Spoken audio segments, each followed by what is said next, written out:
Hello everyone, welcome back to my channel. My name is Katie. I am the Introverted Reader, and Ang is here as well. Today's video, I'm gonna sit and have a chat with y'all because I watched a video the other day by the lovely Mel over at Mel Reads. And she's basically doing a series on her channel where it's like discussion videos and stuff like that. I'll link her down below if you go and subscribe to her. She's amazing. But she did a video recently on her channel talking about how she got into reading, and she invited others to, participate in that discussion. My water bottle is in my way. She invited people to join in on that discussion, and I was like, you know what?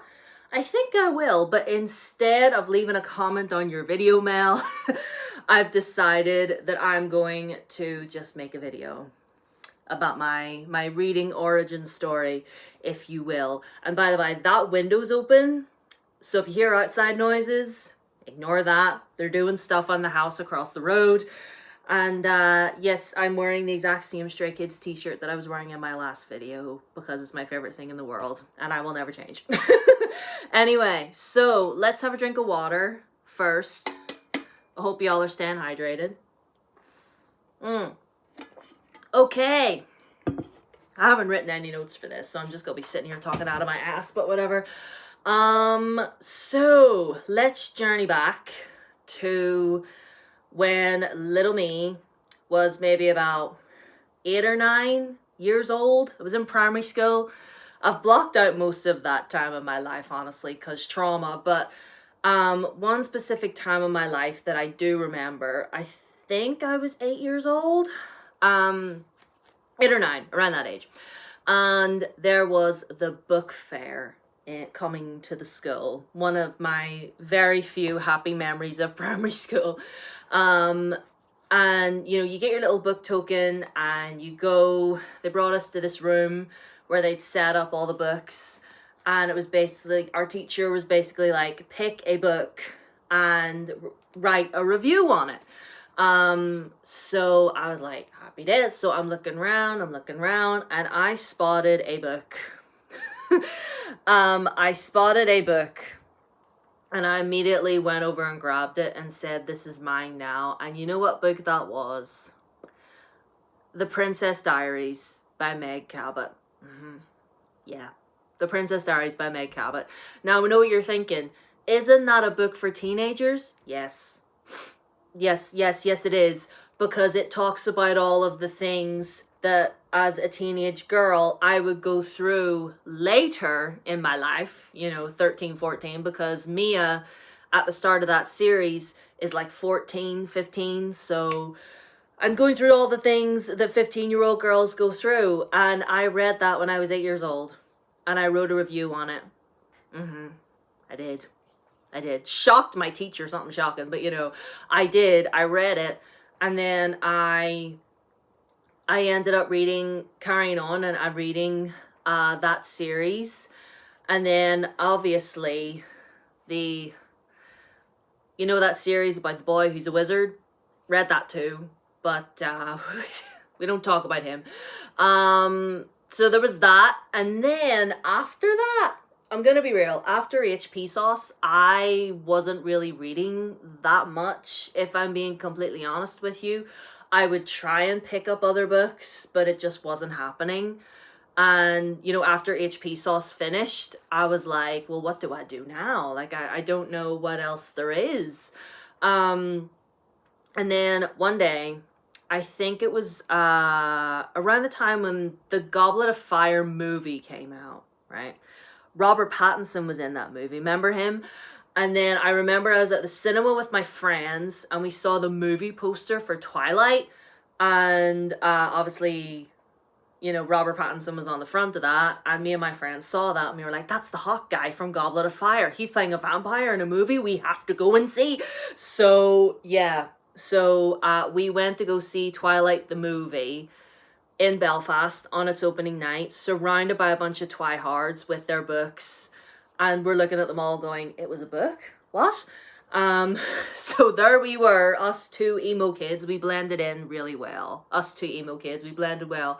So Anyway, so went in, saw the movie, thought it was the greatest thing in the world, and, you know, left the movie theater and immediately ran to the bookshop and bought a copy of Twilight. And the copy that I remember we both got was the movie tie-in, you know, with Edward and Bella on the front. And took that book home and I devoured it. I devoured it and then got the rest of the series and devoured it. I thought Breaking Dawn was the greatest piece of literature that I ever read in my life. And little 16-year-old emo kid me reading Twilight, and then I was reading L.J. Smith as well. I basically, if it had a vampire in it, I was all over it, and if it didn't have a vampire in it, I wasn't interested. I wasn't interested at all. I was like, no, I want my vampire boyfriends. So yeah, and then I remember it was my 17th birthday. I came into school and the same friend that that I would be fangirling over Twilight with got me the first book in the House of Night series as a birthday present. I remember she handed it to me and I'm looking at it and she was like, I don't really know what it is, but it's got vampires in it and I know you like those. And I was like, yes, I do. You're a great friend. and then the House of Night obsession started.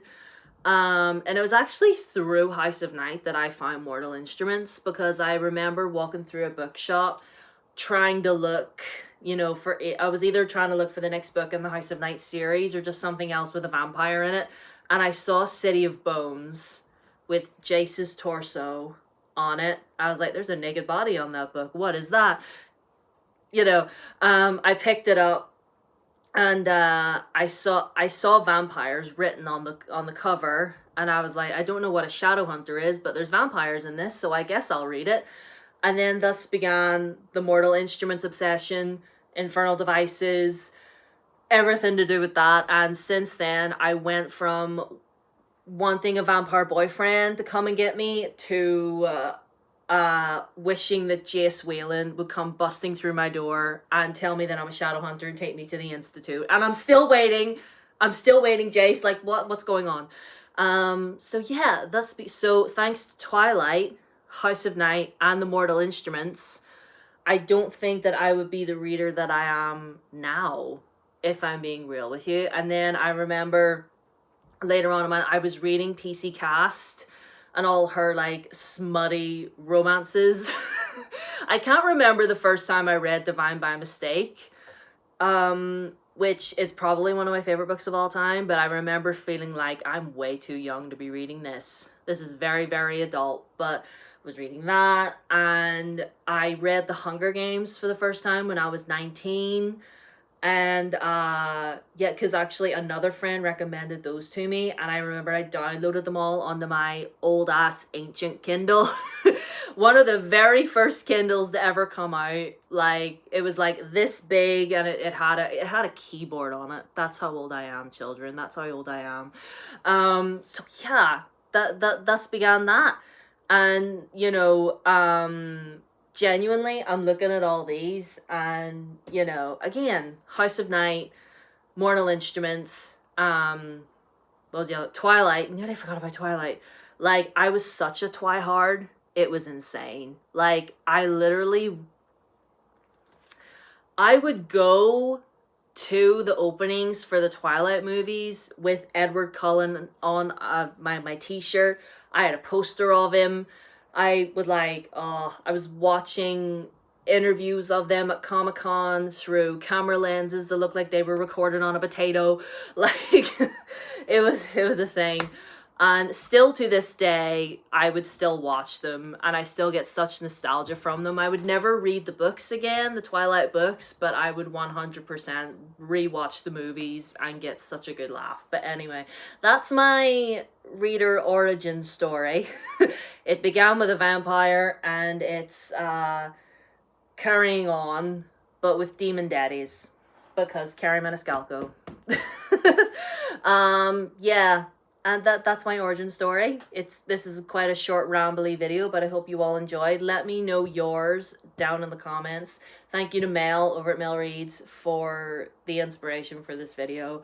I don't know if you remember, but you roasted my bookshelf once upon a time. I don't know, I doubt she remembers, but anyway, I'll tag Mel down below, and y'all should go and subscribe to her because she's amazing and she's just lovely, and I wish she was my friend. But anyway, I will love yous and leave yous. All my socials down below as always: Blue Sky, Instagram, Threads, TikTok, all the things.